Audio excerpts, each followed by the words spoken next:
Evening, folks. Welcome along to the LWB Club Football Pod, episode 2, in association with Seamus, Byrne Electrical, Scats, Bouncing Castles, Fine Framers Carlow, the Barbershop, the Recovery Hub, J&J Services, Milano's Takeaway Bagenalstown, Carpenter's Bar, Lounge and Restaurant, Whelan Ltd, and Precision Media Productions, our partners for the duration of the Carlow Football Championships. And thanks to each and every one of them for coming on board and making it happen for us. Great to have their support. Without it, it simply doesn't happen. So thanks again to all our sponsors. Packed program. Where do we start? It's been an epic weekend of action in Carlow. Some serious results, some serious surprises. I suppose for the teams that won unexpectedly, maybe it's not a surprise to them, but definitely for a wider audience, there might be a few raised eyebrows, shall we say, over the course of the weekend. That's, I suppose, across all grades as well, not just exclusive to senior, but all the way down along the ranks. So we will be getting through a nice bit over the next hour or so. Drop us a comment if you're tuned in. We're live on Facebook, YouTube, and on Twitter. We're at the Left Wing Back on Twitter and on Instagram as well. So let's delve straight into the action. I'm going to bring in Brian O'Donoghue for the second week in a row. How are you doing, sir? Hello, Kev. How are things? Flying it by after being a serious weekend. And we're going to rock on with our first guest of the evening, Mr. Shane Redmond of Tinryland. How are you, sir? Well, how's it going, lads? Now, if I'd known he was coming, I wouldn't have come on. How are you, Shane? It's funny. I didn't tell him you were coming on either, so yeah. What's the mutual thing there? Shane, well done. Mad result, really, I suppose, for a lot of people outside of Tinryland, but for those in Tinryland, not that mad. Probably would have went in expecting to win that yesterday. Well structured, stuck to the plan, didn't panic, went 6 points down, and came out with a very dramatic victory. Yeah, it was a bit of a mad game, really. But yeah, there was probably no shortage of belief. I mean, I say that, I think, I suppose you never really know until you get there either. And as I was saying, I've probably only beaten them. That's probably only my second time beating Aerogue as a senior player. We beat them 3 years ago, but Aerogue were through. It was the last group game. Aerogue were already through to a semi-final or a quarter-final at that stage, so there wasn't as much on the line, I suppose.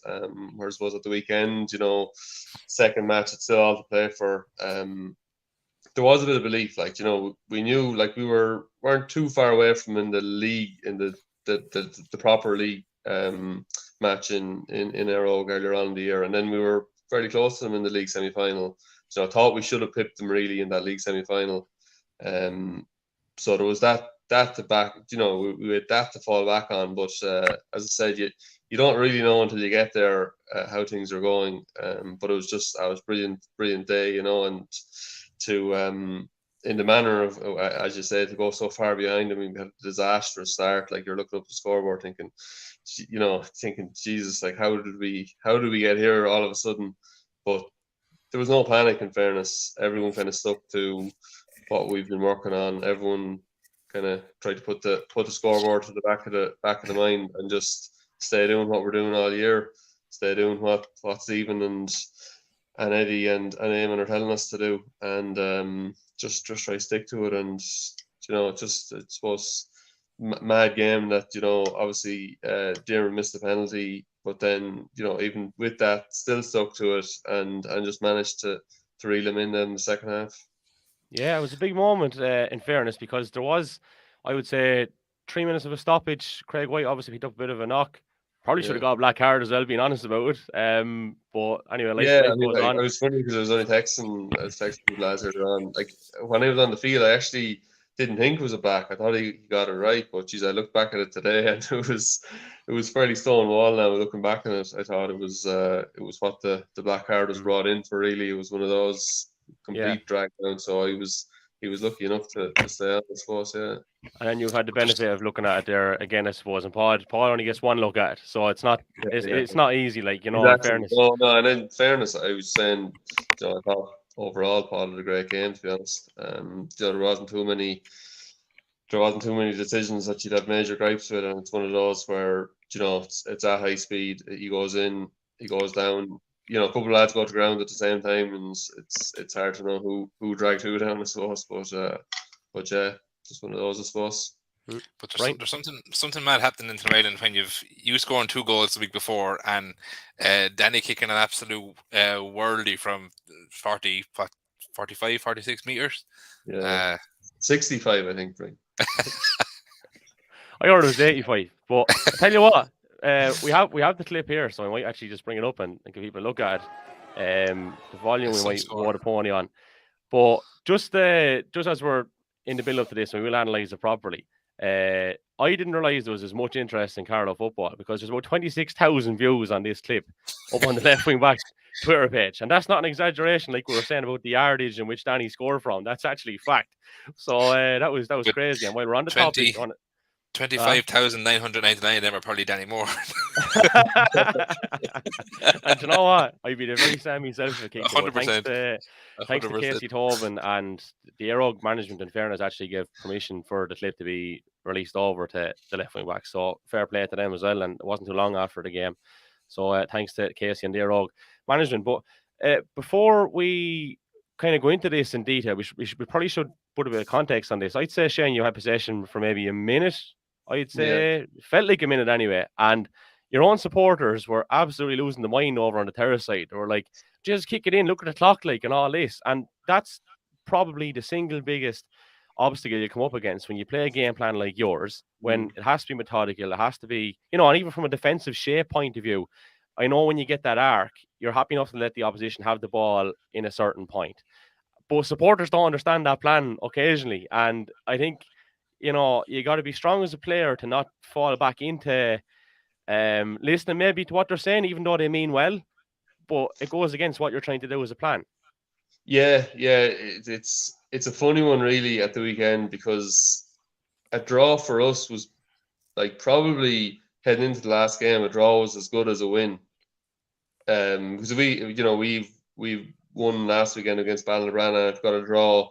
You're still going into the last game knowing that a win is going to put you top and then straight into a semi-final. So there's that on one side, but there's also the fact that there's a great opportunity there to get a bit of a monkey off the back, I suppose, to get a great win in Championship, to keep the momentum going, and to push on. And out in the field, you're kind of saying, I know that the logic is there, but Jesus, I'd love to go on and win this. But it is one of those where it's tough to decide what to be doing at that stage of a match. But yeah, no, in fairness, you'll see it now. But fair play to Danny for stepping up and doing it. Yeah, it was. I thought Conor Ryan, in fairness, one of the lads I'd like to pick out, Conor Ryan. I thought he has a super match. You can see him here when he gets on the ball. He makes a serious sidestep there to give that ball into, I think it's Conor Brennan, is it? Which sucks a lot of lads into the centre, that then allows Corm to ship it out and gives Danny, I suppose, the extra. It's just the extra yard that he needed, because there was someone bearing down on him. But yeah, that's why I frozen it here, because it's a pressurized kick. It's a hell of a distance out. I'm sure if Steve O'Mara was here, he'd be saying you wouldn't be taking that on ordinarily, because it's not entirely inside the scoring zone. But then when they go over, sure, it doesn't matter when you win a game like that. But here it is, we'll play it on anyway. It's a peach of a score. Yeah, peach, and it sailed over. It plenty to spare in it, in fairness. But in fairness to Danny, no better man. He's been through it all, club and county, and he's for us, he's a serious leader. He's always been there. He's always turned up. He always plays a big game. And fair play to him for sticking that one. And the one, I suppose, a couple of minutes before that to I think that was to get us within one, I think, was it? Yeah, and the other thing I was going to point out, I won't name names, but he was getting a bit of guff in the second half from one of their old lads that were saying, let Danny have it. Just trying to wind up a little bit, and then he popped that first one, and then he goes and does that. So I'd say there was a lot of people calling into Dials looking for paint this morning, or maybe autographs, I'd say. And paint testers were an excuse for an autograph, I'd say, this morning, blowing Dials. But fair play to him while the same. But Shane, to balance things up a bit, I'd actually like to highlight something. I went looking for this clip in the moment, because I just thought it was Aero at their brilliant best when they turn over a ball and how they move from A to B. And you do it well yourselves, in fairness, right? But I thought this was class. Like, yes, probably Tyrone lads should attack that ball, but Cormac was on it straight away and they sniff it out. Here's Gannon moving on to it. You get the ball to your shooter on the loop. And I'm just going to pause this for a sec as well before he shoots. Look what Gannon does. Like, that's just so discreet as well. Just standing in front of the two Tinryland defenders or would-be tacklers, and it just gives Chris Blake enough space to get the shot away, and he finishes it superbly. Like, I haven't done a count on this, but that's a matter of seconds from the time Cormac turns that over to the time And they there get was down probably the several other examples of that as well. I mean, we knew going in that the one thing we couldn't do was give the ball away cheaply around the middle third.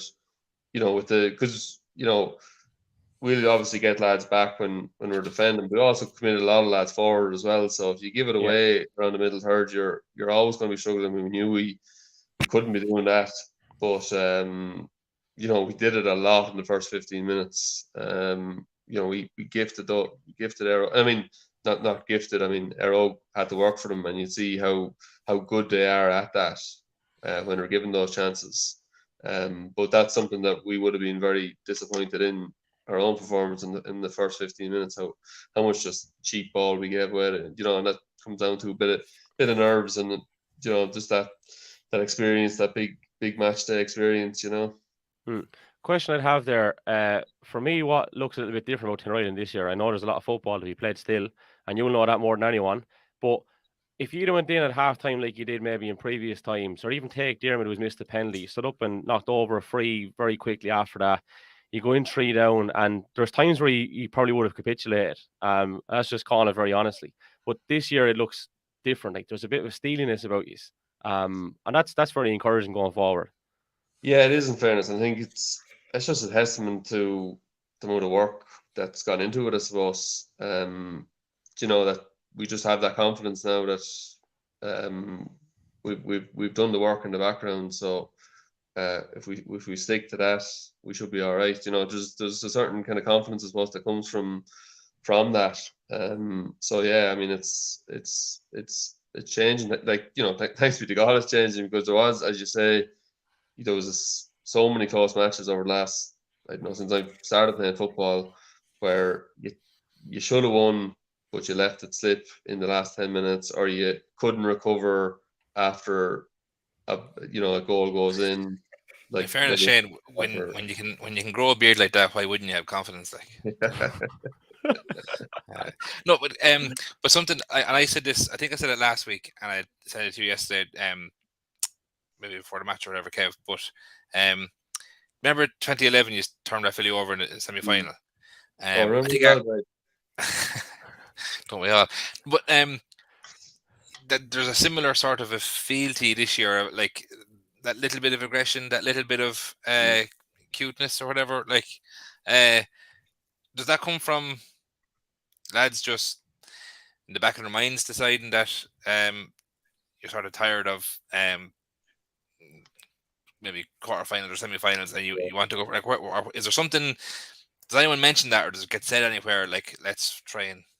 Not really, no, not really. I mean, as I said, like, I think this year it's all about just the work that we've put in so far, and how confident we are in what we're doing. Everyone has bought in. That's the big thing. Like, there's been a big enough turnover of players in the last couple of years, and there's some really, really good footballers coming through, which is really encouraging. For the likes of myself and Danny Moore and a few other lads on the wrong side of 30 at this stage. But there's some really good footballers coming through that are not only good talented footballers, but they're clued in as well, and they're buying into it.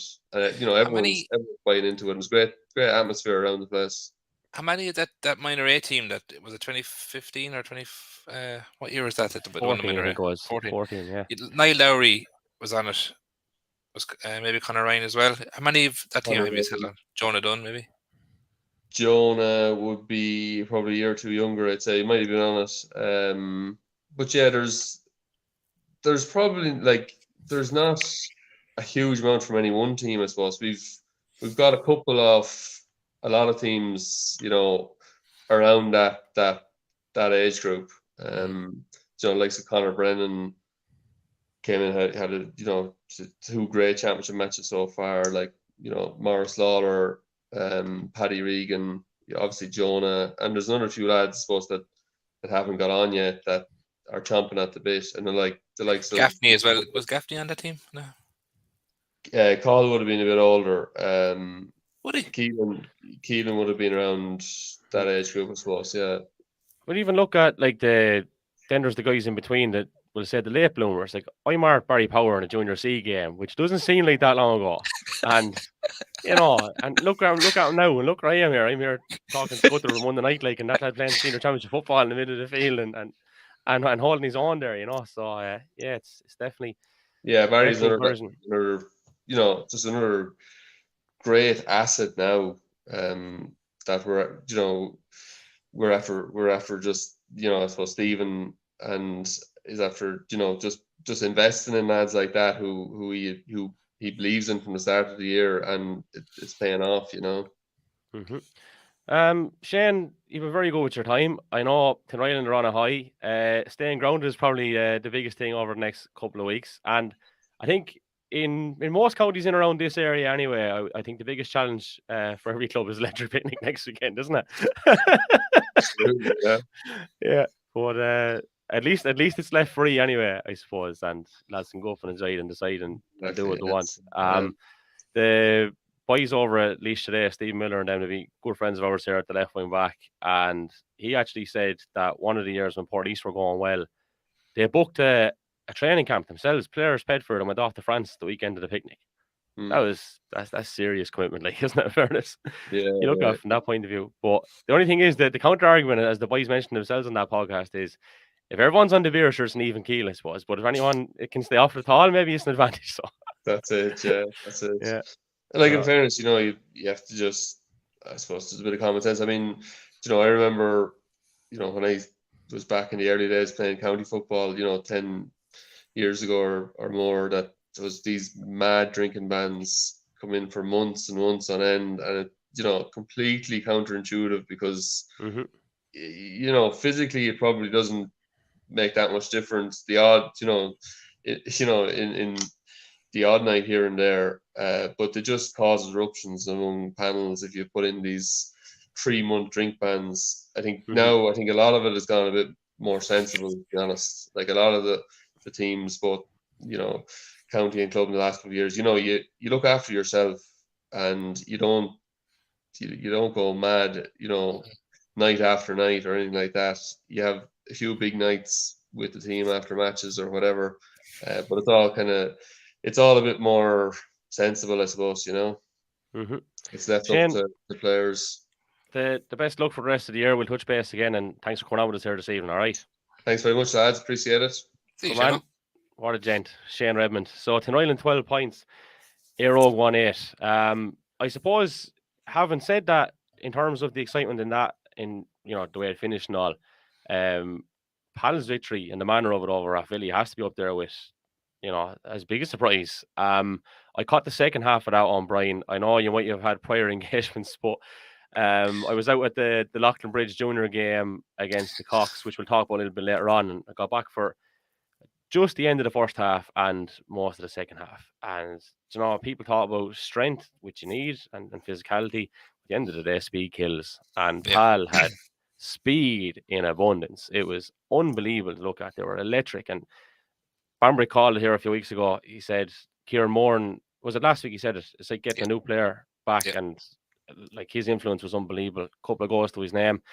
And I looked for this clip from John Nolan of Precision Media Productions, because I thought it just really summed up what Pal were about on the night in terms of just going for the jugular. So this is Jamie Kenny, right? And I'll just go back to the very start again, because he could easily take his point here if he wants. There's a couple of opportunities to take a point. He's like, nope, I'll go for jugglers. Point on here, probably a point on there. Nope, I'm going the whole way back of the net. Great goal. A cracking goal, like, and just summed up what they were about on the night, what their intentions were. And I can't remember, did anyone out of the three of us give Pal the nod last year? I wouldn't have thought so. No, Hesitant Rathvilly nods, I think, wasn't it? I was if there is a God, the internet will go now, so I don't have to talk about this match. I would have said I was worried with Moran back. I was kind of going, oh, and I knew obviously Brendan was under pressure, and Brian was under pressure, and Finnegan was under pressure, and Barry John that was his first time back on the panel, or back kind of tugged out this year so far, since the latter stages of the league. So I still would have hoped that we would have done would have lost by 13 points. And I don't ever, in the 20 something years I've been going to Rathvilly championship matches, I don't ever remember conceding 4 goals in a championship match. We've often got well beaten, but I think O'Loughlin scored 2 goals in the one of the county finals maybe, but generally speaking, like I don't ever goals, yeah. Tony goals, but when some of the speed, and Kenny's goal there, like I often wonder why more forwards don't, and okay, a lot of forwards mightn't have his speed, but so many forwards, they might take on a fellow once, and if the route is blocked, they turn back and they're waiting to load it off. I don't know why more forwards don't grab it by the horns and just take a man on and try to turn him inside out. Okay, mightn't work out, but give it a go every now and again, because just look at the rewards it reaped there. Well, you can always come back in most of the time and take the point if it's not working out. Like, you know what I mean? When you get past, the next thing you has you blocked. Okay, right, we'll take the point then, or someone's coming back on the loop. But the final score in that was 4-11 to 1-7, and we will have another podcast next Monday night, albeit I'll be shook as a bag of 10-20 after the picnic probably, but we'll be going to permutations and what things mean. But Hal are true, but we're going to good detail on Kenny's goal there. You would be kind of hoping that you'd like by the time he's maybe going to take your man on for the second or third time, that you get the extra defender back and that the path is blocked off. But then again, the element of surprise of him taking on the man, But and so, like, not to give excuses about Rathvilly, okay, missing 4 kind of main senior kind of spine of the team players, but at the same time, like any Rathvilly team shouldn't be losing by 13 points to anybody, 4-11 to 1-7. Then just flipping back over to, we'll go back to yesterday first, and then I'll go to Friday because it kind of segues or whatever. But 3-8 Munster Rangers, 2-9 O'Loughlin. Like I had said, and we had said just before we did the commentary yesterday, that it was probably going to be an arm wrestle, lowish kind of scoring encounter, but it was great excitement and great quality in this, and lots of young guns showing up pretty well. Brad Bulger with a cracker outside of the left, and then Evan Keeley. Goal. It was a great goal. It's an absolute cracker. And Evan Keeley's one wasn't too shabby either.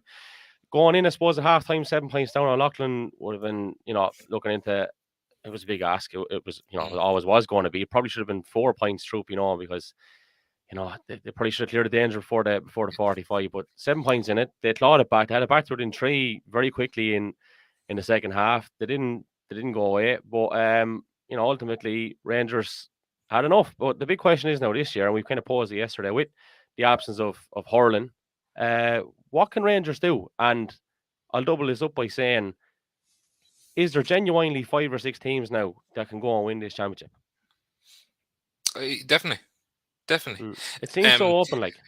Definitely, like you've Rathvilly and Rogue beaten.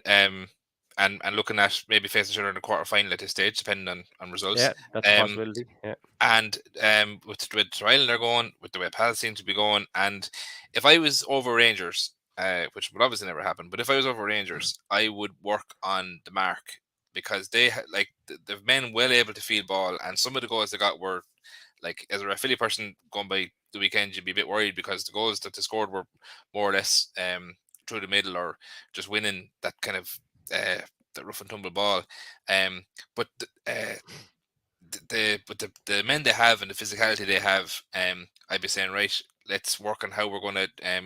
The one problem they have is, like, they're capable of missing 20-meter frees, which is kind of their Achilles heel. Like, now your man stuck to the first the first goal. Barber, sorry.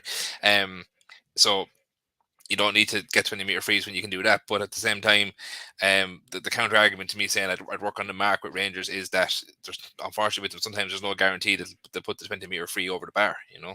Yeah, the but Twin they were, Towers job in there a goal. I love that one Yeah. they did it against Air Hawk 5 or 6 years ago, the two Burns. And in fairness to Mr. Brennan Hennessy, come out with a good one. The two Burns worse than the Skull, as I said at the time, and it was a good one. And you had them in there the goal. There's always an element of danger. I'm going to move along because I'm conscious of time. Friday night's game, the first senior championship game of the weekend, Bagenalstown Gales versus Ballybranagh. In at this one as well, 110 to 1-6. Bagenalstown won it. It was a poor game, very very poor game. Nowhere near the quality in that you would have saw in the other three games. It doesn't matter to Bagenalstown. No, do they care? Obviously not. They're in a healthy enough position now in that group as well. And again, as you mentioned, permutations wise, we'll delve into it in greater detail next week, but we will give a quick run through. So in Group 1 of the Senior Championship, Pal are on 4 points, and with a game to come against O'Loughlin, irrespective of what happens, they're going to go straight through to a semi because Rathvilly and Rangers are both on 2 points, but they'll have a head-to-head advantage having defeated both of those. And O'Loughlin are doomed. They're in relegation final regardless. Going to the other side then, just let us load this up. The groups are displaying the very same way on both. I don't know, has that been updated now? I'll just do a refresh on it. There we go. Yeah, Tinryland. Yeah. So Tinryland, 4, Bagenalstown Gales 3, Erogue 1, and Ballybranagh no point. Ballybranagh to play Erogue in the last round. Tinryland and Bagenalstown Gales, which is going to be a real home dinger. Looking forward to that one, and we will preview it next week. And we'll go and turn our attention to the Intermediate Championship very, very shortly. But we also got this clip, and I just thought this was magnificent stuff because, like, it's just not something you ever see. I've never seen Alfie Cork being so a dummy like this. It was just so good. David Cox take a bow. And the thing is, Alfie still nearly got a hand on it. He was sold the mother of all hot dogs, like, do you know? But David Cox, in fairness, in recent years for Ballybranagh has stood up. I suppose when he was coming through from minor, it might have been a lad that you'd say is going to start leading the line. But in big games over the last couple of years, he has performed very, very well. Sweet left boot on him. And yeah, but look, at the same time, as we'll go into detail next week, they have a big task on their hands now as well with Aerogue to come. Maybe a word on Aerogue actually just before we move on to intermediate. What's the story? Like, they are down big players, obviously, but it's still they're doing uncharacteristic things that we don't associate with Aerogue. They're like just taking the wrong option, silly things maybe in terms of shooting from a position that it's not on, trying to pick out a Hollywood pass. Then obviously we see what they can do, which we've shown earlier in the program. Not like it's probably not quite panic stations just yet, but they have a lot of improving to do, and they're going to have to do it pretty quickly, aren't they? Yeah, I suppose the one thing I'd say is when we won the championship in 2014, I think we lost the first 2 games, won the last one, and next year you're in a quarter final, and you can build a bit of momentum. So they're by no means like like the Germans, you'd never write off Aerogue, but I wonder, they had 4 years, say, with Joe Murphy, and that was a well-oiled machine. And Turlough comes in with his own ideas and his own kind of tricks, and he's big on tactics and kick out things and all. So it may be just a case that it's taken longer than they expected to get things kind of moving the way maybe he wants, or could be things like that. Then there's the changes of personnel as well, that can affect the team. And then I suppose you've the local derby effect, like impact. Okay, for years you'd be kind of back in Aerogue the whole time, but with the win Tinryland had a week before, like I think the one prediction I got right was I think I picked Tinryland last week to beat them, just because there was a feeling in the air that Tinryland are going well. So it may not be that Aerogue are too far below par, and we're 30 seconds away from a different narrative too. Do you know what I mean? Like, we're talking about this like they were bet by 10 points, I suppose, in one sense, like subconsciously. It was the last kick of the game, yeah. It was the last kick of the game. They lost by a point. Have they improved to do? Absolutely. Can any team afford to be without an Owen Root, a Jordan Morrissey, and a Ross Dunphy at the same time? Absolutely not. Like, you can't. They're quality players. I know Owen Root that's a kind of semi-permanent type of thing. I don't know Yeah. what the story is with Jordan, but yeah, I don't think they're going anywhere. And even if things don't work out this year, I think when the likes of McCarron and Kyle Byrne and all those guys get another year of senior football, and they're going to be a force, and they don't tend to go hiding for too long, even if things don't work out. So, yeah, that's where we conclude the senior championship coverage. There's a consideration to actually split the audio afterwards and have intermediate and junior in one. So if we do that, I'll just cue this up to have it ready. So you're welcome to our coverage of the intermediate and junior championships. Lots of excitement, lots of entertainment there as well. It's Kevin and Brian with you. And James Foley's going to join us now. How are you getting on, sir? Kev, how's it going? Brian, how are you? How's it getting on? You, Jim? What's the Flying crack? it down yourself. Not a bother. You hadn't got Stephen Bambrick on, I see. I must be after taking all the Wi-Fi from the locker room kind of side. There's not a whole lot of it going, lad. There's not a whole lot of it going. No. It's scarce enough here, so it is. Yeah, I know. I don't want to make, I suppose, political comments, but maybe a certain politician well known would have electricity turned off by now anyway, let alone broadband. So we're lucky we're on the air at all the way things are going. So yeah, listen, James, you're kind of in a juggling act this year, I suppose, with the refereeing and obviously being involved with Kilbride as well. Toolbox is obviously a very good friend of mine in podcasting sense in terms of the left wing back and with the Australian podcast too. He stepped in this year. You're in there alongside him, and you seem to be having great crack. Yeah, Jesus. Well, we didn't have too much crack at the league because we actually couldn't field a team, so we couldn't. But I suppose though everyone in the county kind of knows the situation we're in, Kev, down in Kilbride. Like, you know, I heard there were lads saying there on talking to Shane like about going to Electric Picnic and stuff. We've lads that'll be going to ABBA tribute band now or something like that, or the Beatles, to be honest. With our age profile, Electric Picnic now would be too young for our lads, to be honest. So we've no worries this weekend. We would have gladly played this weekend. But no. Listen, it was tough there in the league. There it was trying to round lads up again. But no, listen, Collins after coming in there at the start of the year, we've after been training since I suppose middle of March. John Smith came in with him, and also Brendan Butler. Two boys have massive experience. Brendan is actually playing as well, obviously, but and then Tommy Gray is there as well, doing warm up and stuff as well, coming down to training and to the games as well. So it's no, fair play to the boys. They're after putting in a massive effort. And then we got everyone back going then around start of July, end of June. So we're after training very well since then anyway. And we're basically just taking one game at a time, you know, and we're really enjoying it, you know. Yeah, you don't make life easy on yourself. So I think at one stage in the first half you're down to 12. Obviously you got one back after the black card. But yeah, like it was some way to grind out a win when you're two men down for a good, I suppose, would you say 2/3 of the game? Almost like to win it by a point and a local derby as well, you know. Yeah, for a local derby, yeah, it looks like we've been very bold boys down in Kilbride. We actually finished with 11 because Mitch Kelly got a black card, I think about a minute and a half to go as well. So yeah, finished with 11, I think. Anyway, in the championship did win by a point. It was good work, so it was.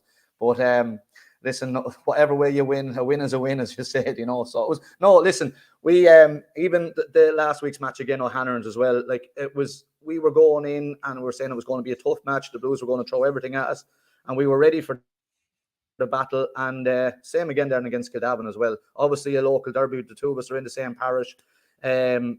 It was always going to be a kind of a dogfight as well. I'd say it wasn't a great spectacle to watch, to be honest. But anyway, that's really what it's all about in the Intermediate Championship. You have to grind out the wins. And like, you know, we've absolutely not won yet. We've a big match coming up against Grange then in 2 weeks' time. They had a big win against O'Hanlon's on Saturday night then at 7:30 in the Centre of Excellence. So, yeah, no, we're really enjoying it. Like, and it's all a bit of crack. And listen, life's too short anyway to be worrying about this result and that result. We're just going down, having the crack of training, and then rocking up to the matches and putting everything into it. That's what it's all about. That is what it's all about. I made a bad mistake last week. I predicted the Blues to beat Grange. My thinking was wrongly that there'd be a sting in the tail after the loss the week before, and 7-14 3 points. But the Blues seem to be in a really bad spot for whatever's going on with them. So you're straight through now. You can't be No, we can be. No, Yeah, you've Grange. Yeah.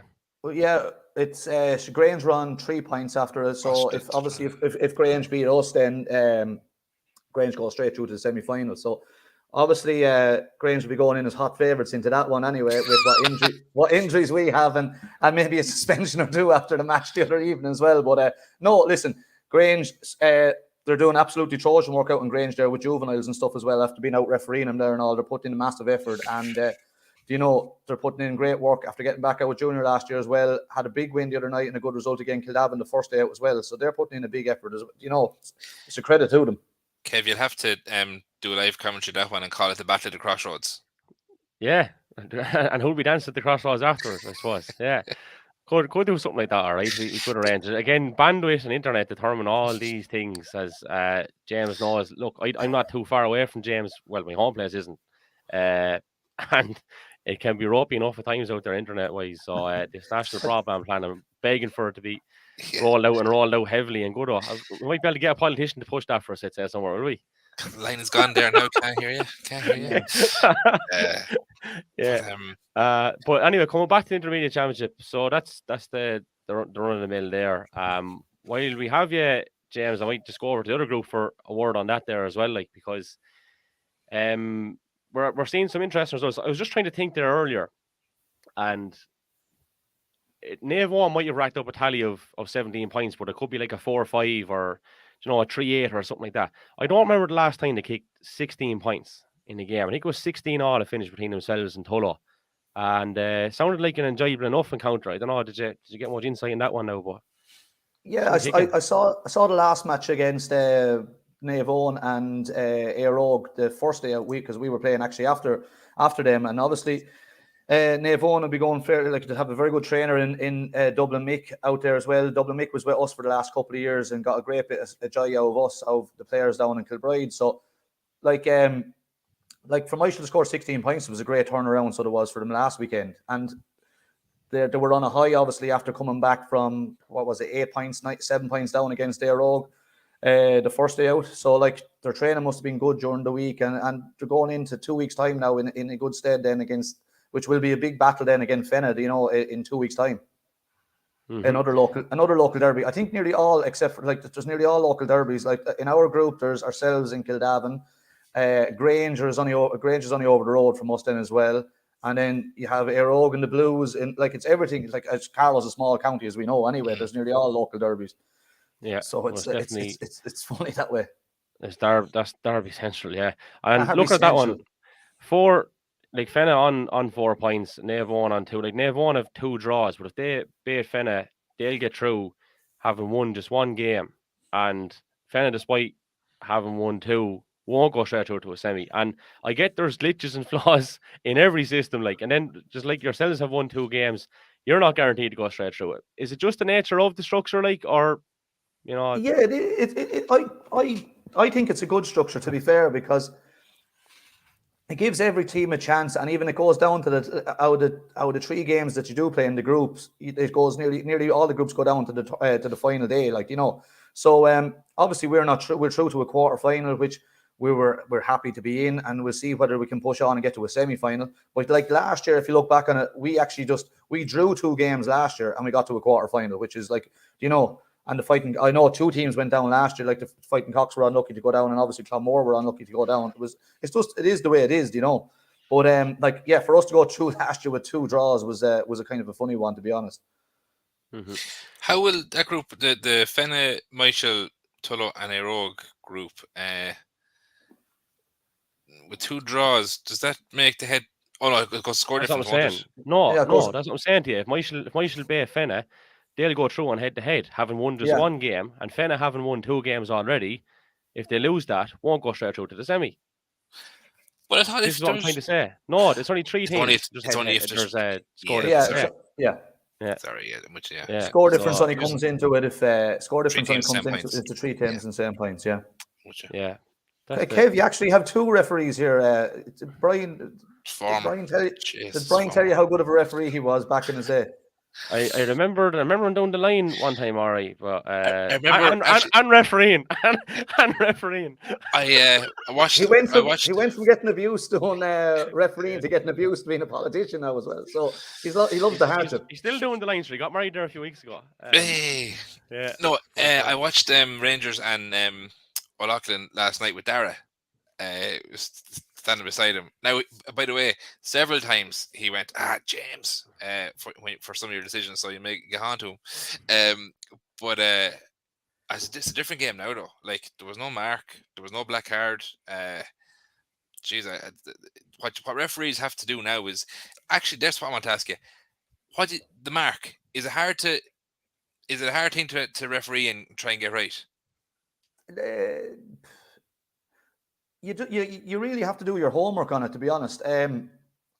Like when I started out refereeing, it's 5 years ago now. Like you think it's this is going to be such a handy number, like, you know what I mean? You're just going to rock up, do the game. But there's so many rules. You have to be in the right position. Like the rule book, you really have to know the rule book off by heart, genuinely. And so many people get on to you during the game, and even players as well, because I'll be saying it to the lads down in Kilbride as well. Like, so many players don't actually know all the, like, you know, there's so many rules that they don't actually know. And they're like, what are you calling that for? What are you calling this for? And if you don't call it, you're going to be one pin for then as well, you know. But the mark is a tricky one. It is. But you just have to know your stuff, be confident in your own ability that you're able to see the call and just make the call. But it's up to the players then as well to get their hand, like that. The onus is on the player as well. There was, like, what stood out for me last night was like it's a skill to get away from your man, create space and win a ball. There's a certain skill to that, right? But you can't compare that skill to two fellas going up for a ball and one fella clean. Like, that's, to me, is worth more being rewarded. But like, there was a couple of times last night where I think it was Rangers, like a 30-yard kick from outside the 45, and like what seemed to be fairly standard football, and next thing your man has a free kick for it. And I'm just wondering, like, every time you bring in a new rule in the GAA, the first thing a team will do is sit down and go, right, how do we milk this to the last, or how do we get the most out of this that'll benefit us? And that's understandable. But and how do you can't change the mark and say, well, you can only call a mark if it's a 50-50 ball and you catch it over your head. Like, that would be a nightmare to referee. But I just wonder, are we making it too easy for forwards, I suppose, is the question, you know.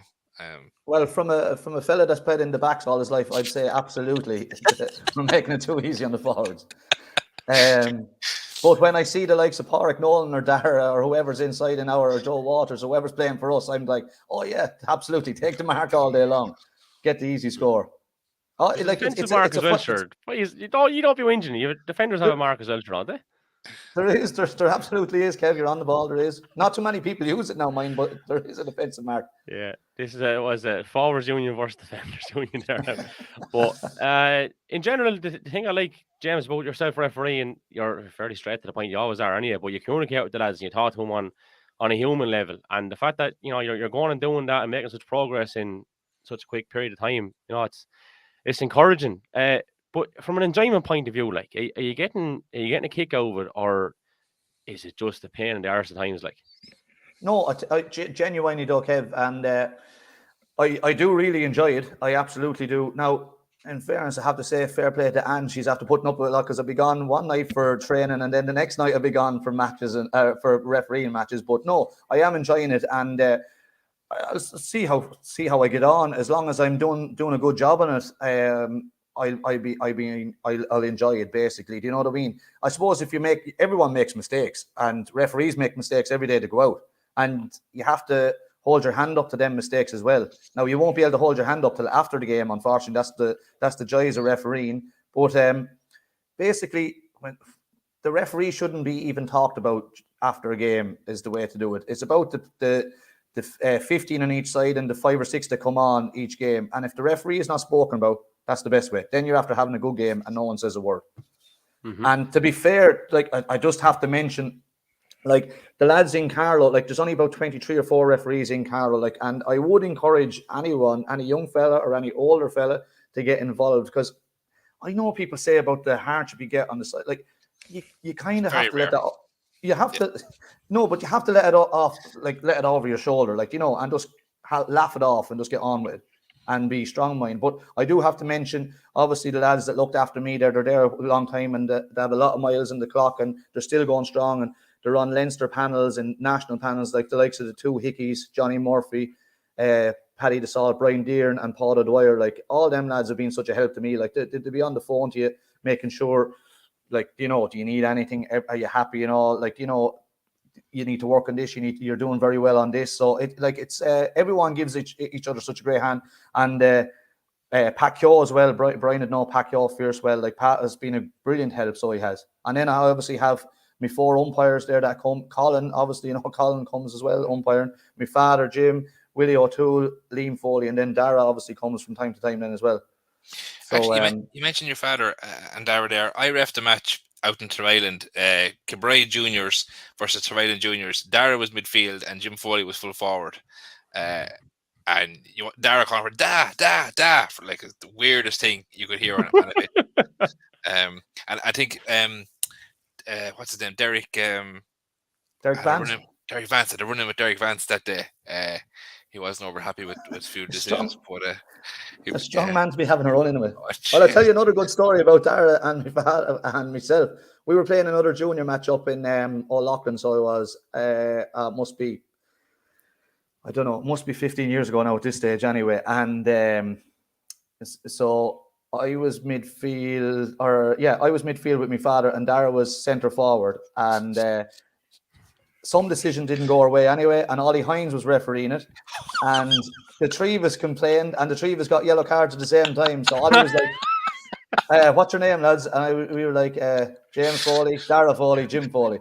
And he looked over at my father and says, well, I know your name anyway, so I do, but I'll take the 2 young lads' names as well.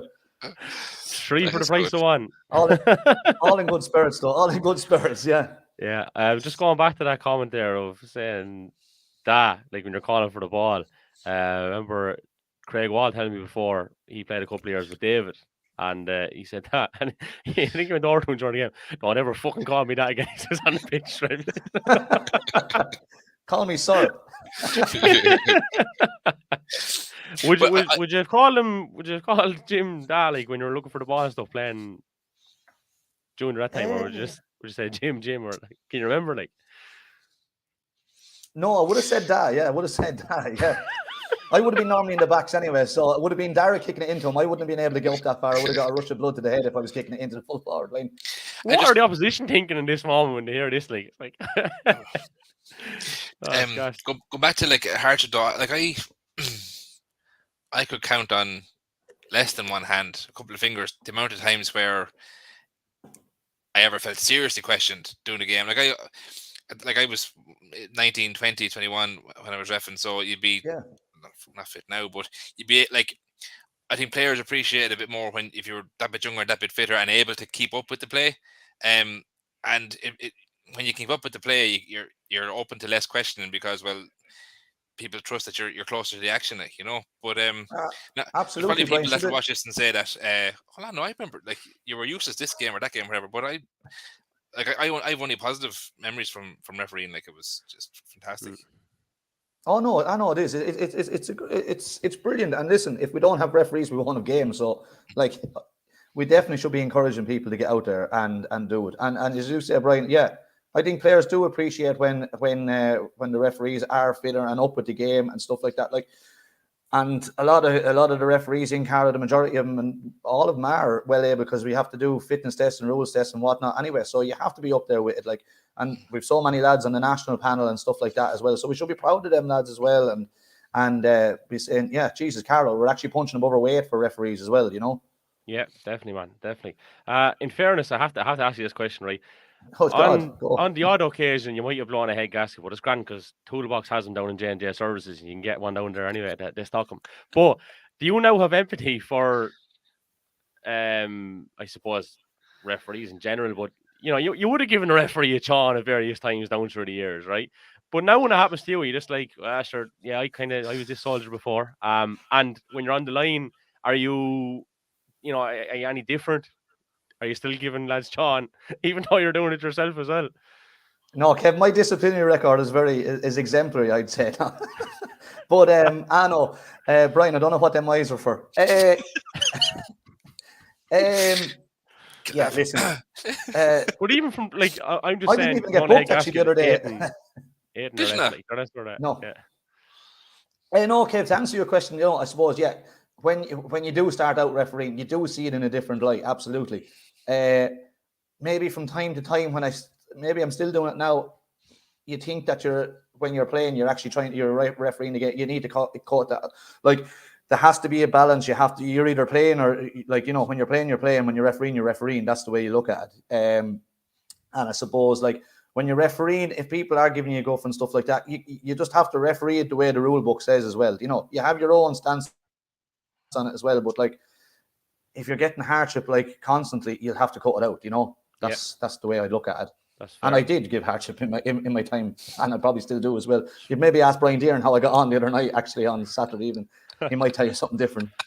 Yeah, well, sure. Look, we all do from time to time. It's kind of human nature, I suppose. Listen, but, as long as we all walk off the pitch and are able to shake hands and able to go to work the next morning, listen, that's it. That's the joys of football, and that's the great thing about GA as well. Like, you'll bump into someone then in either White Mills or over in Rathvilly if they won a county title, or in Carlow or wherever in Loughnbridge, and you'll be able to shake their hands and say, Jesus, yeah, the game, talk about the games and this and that and the other. So that's what it's all about, like, as well. Everyone, like, Carlow's such a small county, we all go support the footballers and the hurlers, and, like, everyone knows everyone. People from St. Mullins know people from Clonmore, and people from O'Loughlin know people from Kildavin, and every corner, like, it's, if you bumped into someone in the county ground, you know exactly who they are. Yeah, that's it, and you know where they stand as well, or sit, or wherever it is. Like, everyone. Yeah, they do. Everyone has their own at the back. Yeah. Yeah. I'm going to get yourself, the Hickeys, and all the refs on here Sunday and have a bit of crack. Jesus, yeah, you'll want stories to tell. That'll have to be pre-record. Yeah, we might have to bleep out a bit of stuff there anyway. Yeah. It's after 9 o'clock. Well, David, you'll get some stories out of David anyway. He could have his own. He could have his own couple of episodes. Can I give you a quick David Hickey story? Go for it. Nearly out of time now. He wouldn't mind me saying this, right? But he wasn't always as fit and as slim as he is now, right? And he was playing in goal for Fenna, and I was in Tullow, and I was reffing the match. And this high ball came in, and he caught it, and the fella came in to tackle him, and the chap ran in, hands up, and when David went to play the ball, he put his hand in, and David just pulled the ball back into him, and a big scream, ah, right? And I blew him for he waited too long. I blew him for steps, right? Yeah. And he went. When I say now, he blew a gasket. He blew fuses, gaskets, you name it, at me. And he came out to me, goes, Brian, what are you going to? You can't tackle the goalkeeper. I said, no, you can tackle the goalie, but you just can't shoulder him. That was the rule at the time, anyway. And inside the square, or was there outside the square? Inside the square. Yeah. You can challenge it for possession, but you can't kind of try to shove him over the line or whatever. So that was Rathvilly rules. But David, anyway, from about 10 yards away, decides to drive the ball as hard as he can straight at me. And when I started, the ball, like, it went like the whiz past me here, and I don't know if we were playing Tullow, who we were playing, but the boys looked at me and said, like, you want to send him off? But I couldn't. It was David Hickey, like, you couldn't send him off. But so it's just interesting to see. I wonder, is that what inspired him to become a ref? That crazy decision that I made against him, like, you know. Brian, I'm going. If he's probably listening in there now, but Brian, I'm actually going to text him here now and say, Brian O'Donoghue inspired you to be the referee you are today. That's the quote of the night, I think. Anyway. James, we'll leave it at that. Thanks a million. I said 5 or 10 minutes to you, so I'm sorry for keeping you so long, boss. But I'll send John the bill, Kev. No hassle. We're gonna. Do you know what? It's mad. We're moving on to the junior championship now. When you're going, which is where a lot of people thought Kilbride would be this year. So fair play. On that note, fair play, and onwards and upwards. I tell you, lads, the lads actually said to us, tell the boys to keep writing us off is the handiest thing to do. And we, as we said, as we do say, we like being the underdog anyway. It's the easiest way to go in anyway. No expectations. That's it. We'll do all the talking. You can do all the winnings, Joe. That's the story now. Thanks, James. Mind yourself. Okay, Brian. Listen, take care. Cheers, man. All the best, Cheers, man. Bye-bye. Legend. What a legend. Gas man. Moving back to the junior championship then. So, yeah, look, as I said, I'm going to start with the game that I was at. He's want to talk about, Joe. And that was Loughnbridge versus the Fighting Cocks. And firstly, I got this one wrong. It was an opinion. There's nobody out there, I guess, that would think that I actually wanted Loughlin to lose that game. Hardly. I mean, after all, the logo here behind me, it is a black jersey with a yellow number, you know, in the background. And actually, it's funny because people have asked where did that come from or whatever. But yeah, bit of a sentimental old fart here. But first game I played for Loughlin, I was wearing 7. I was only 16 playing a junior C game or something like that. And first game for Nea Bree was actually 7 as well. Intermediate championship. And then we're a little bit left wing by nature. So that's where the Left Wing Back podcast has come from. But yeah, anyway, back to the game. Sorry for rambling on there on a bit of a tangent. No, I haven't mean to ask you that, so that's fair play. Yeah, fair play. that's where she originated from. 116 Loughlin Bridge, 13 points to Fighting Cocks. Now, truth be told, Loughlin Bridge probably should have won this game by more, which was mad. In the early exchanges, Fighting Cocks, as they always are, and when you go to their grounds, you're coming back. If you're coming back with a victory, you'll come back with bruises after. Very hard, very physical. You know, I'm not going to start using cliches, but that's the type of game they play. Hard and fair. And I think Loughlin Bridge might have struggled with that a little bit, but you know, you don't go toe to toe in those situations if that's not what you're kind of set up to do, or if you don't have the equipment to do that. So Loughlin Bridge kind of, you know, I'm not going to say they were walked on because they weren't, but they just kept playing football and tried to move the ball quickly. And I suppose the Fighting Cocks were looking at it from an attritional point of view, trying to wear them down. But another segment we'll have to do is a segment on Owler still doing it, and is doing it in fucking great style as well, I have to say. Matty Dowling, about 10 seconds in, I don't know what is he 42 or 3, I think I was saying this yesterday. Pops one over the bar, looks fresh out. Val Fleming down the far side, still doing it like full forward. And look, that Kilbride team would probably get them a shout in general too, because a lot of them are in their 40s and fair play, and they're still at. But anyway, back to the game. Aidan Lillis clinic for Loughlin Bridge was absolutely brilliant. Billion O'Brien, a full back, was really good. Liam Brennan in the middle of the field, I suppose, being a county man now, you'd expect him to stand up, and he did. Very vocal, and they got themselves a badly needed victory. But the Cocks now are in a little bit of a predicament. So in the other side of this group, Tinryland got Galatasaray, unfortunately. That was tweet of the week from the Clonmore Twitter. And I didn't see it the Saturday morning. 3-14 to no score. They didn't even score. But yeah, the tweet, which we should probably display on the screen, was a nice evening here in Istanbul ahead of Troy.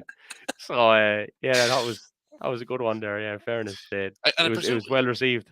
I presume Jared Idle is over the Clonmore Twitter, but I don't know. I actually don't know, to be honest with you, but it was. He probably texts you when he hears.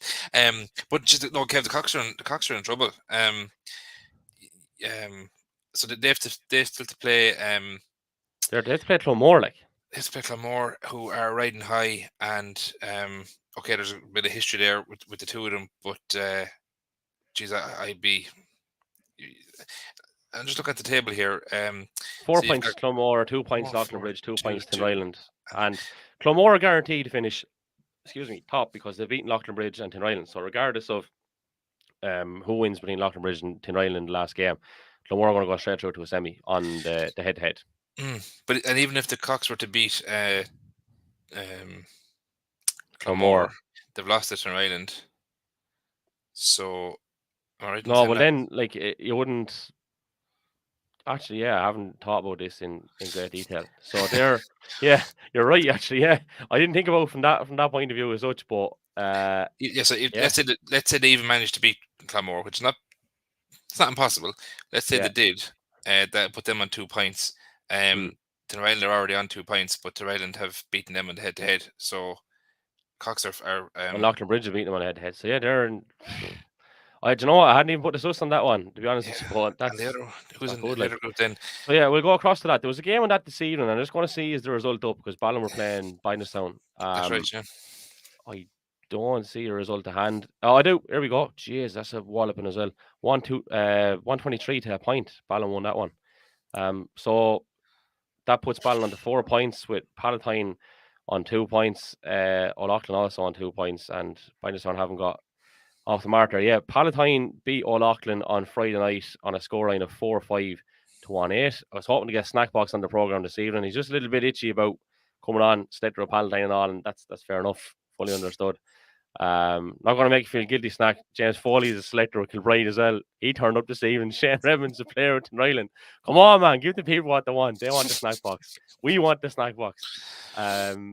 Hopefully over the next few weeks we get Snack Box on. But I believe he wasn't best pleased with a decision or two. And at one stage, and I was thinking about this when you were saying the story with the ball whizzing past your head, I think they're still looking for O'Neill size 5 inside in the bush somewhere up in Balasha Park.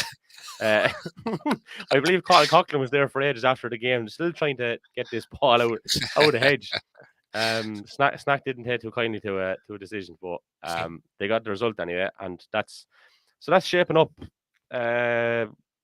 Again, we'll go through the permutations next week or whatever, but yeah, it's interesting. Like, there's as much of a draw this way, kind of separated, right? There is as much of a draw for junior and intermediate as there is for senior, and even going back to junior B, there's a good bit of bite in that as well, because Asker always thereabouts, you know what I mean? And I hope they get back up into junior A and stay there for some time. And they don't want pity no more than any club does, right? But it's so difficult on them. Like, they, out of all the town teams, they just have that resources, you know, the pool of players. They just don't have the depth the same as a lot. But you know, and there was a time they're in intermediate finals and stuff, you know. So hopefully they can return. But results there: 3-11 Aska, Fenna 6 points, Rathvilly 3-13, they've won 4 points, and Ballybrana 2-18, Aerogue 8 points. I don't have the junior C results handy. Will I try sift back? Sure, we'll try sift back there as you go along. But there is, Brian, in fairness, the draw there, isn't there? Like, it's very popular regardless. Definitely. And I remember back in 2012, 2013 when they went from 12 teams in the senior and 12 teams in the intermediate back down to 8, and there was obviously a lot of controversy at the time. I remember with the Cox and all, they had just won the intermediate and they weren't going to be allowed to come up, and we all know what happened. But I think ultimately the change in the structure at that time, I know we still have a couple of dead rubbers that might happen. That's probably unavoidable no matter what system you have. But what it's meant now is teams are in the right grade, and you play in a competitive championship maybe for a couple of years before you go up a grade, and you're more prepared for that particular grade then, you know. Like, there was too many years there where Rathvilly and Palatine were contesting junior A finals, and it was their both clubs' second teams. And I think I said last week that it's far better. You're far better off when you can have a club's first team in a championship. You're going to have a more competitive game. I think it's no surprise that there's lads whose first club is junior now who are on the county panel and making waves, you know, because they're playing more competitive football throughout the whole year. Just on the junior B groups, St. Mullins on 4 points in Group 1, Ballybrana on 2, Calavin on 2, Aerogue not getting off the mark there, but that's their third team, you know. So other side, Aska 4, Rathvilly 2, Fenna 2, Naomh 1, yet to get off the mark. And I do have some results in the junior C. St. Patrick's 6-17, Ballon 1-10, Clonmore 2-18, Loughlin Bridge 2 points, Palatine 1-14, Fighting Cocks 1-8. So that's the scale there. As you said, next weekend is a blank canvas. We will go and do a detailed preview next Monday night at 9 o'clock as well on the games leading up, because there is a nice bit to play for. And it's mad, the intentions tonight before there was a ball kicked over the weekend was to maybe flip it and start with junior and intermediate, but like, I couldn't not start with the senior after what had happened. But maybe with all that kind of up for grabs, we might go and start with intermediate in particular next week and see what the scale is. Any other big takeaways from the weekend? Actually, Camogie, I'll give a shout out to Naomh, or not Naomh, Jesus, I won't say that. Yeah, Michael beat Bagenalstown 220 to 10 points, and they breeded a win over Munster Rangers. Don't have the result in the other game, but that was the story with the Camogie. But from your point of view, anything else to point out? No, before we come around, I was thinking about things that stood out in my head, and one of them was the O'Loughlin goal that equalised against Rangers. It was actually an O'Loughlin kick out that went to the Rangers midfielder or halfback. And so there was a real chance for Rangers to punish them and really put the game to bed.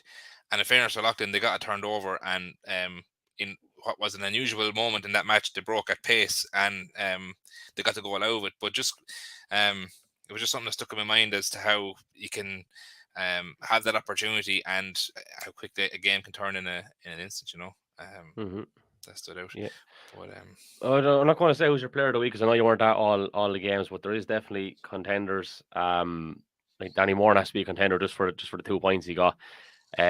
Just as a flurry of pal lads, you could say Jamie Kenny, you could say Kieran Moore, young Joshua Egan was a live wire in near the goal as well. the Rangers cornerback Murphy, Fionn Murphy, very steady, yeah.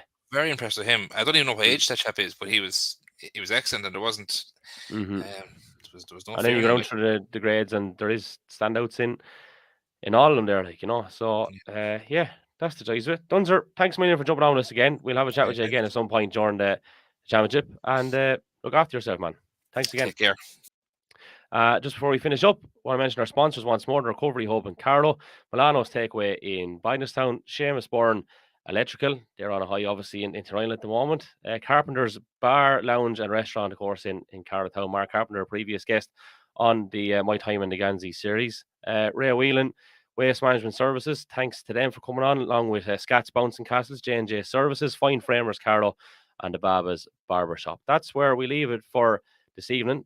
Thanks to our guests, Shane Redmond and James Foley, Brian Dunn, who joined us as well. Everyone who's listened in, everyone who's watched, and I suppose if there's anything you want to do for us regarding the podcast, there's a 5-star thing you can hit on Spotify, and there's also a 5-star you can hit on Apple Podcasts. If you're listening on those 2 platforms, it takes 2 seconds to do it, and it makes a big difference to us in terms of ratings and reviews. That's the story. I'm off to enjoy the picnic this weekend, like a lot of other Carlow people. We'll be back though next Monday night at 9 o'clock, albeit maybe a little bit worse for wear, but we'll keep the show on the road. But until then, take care.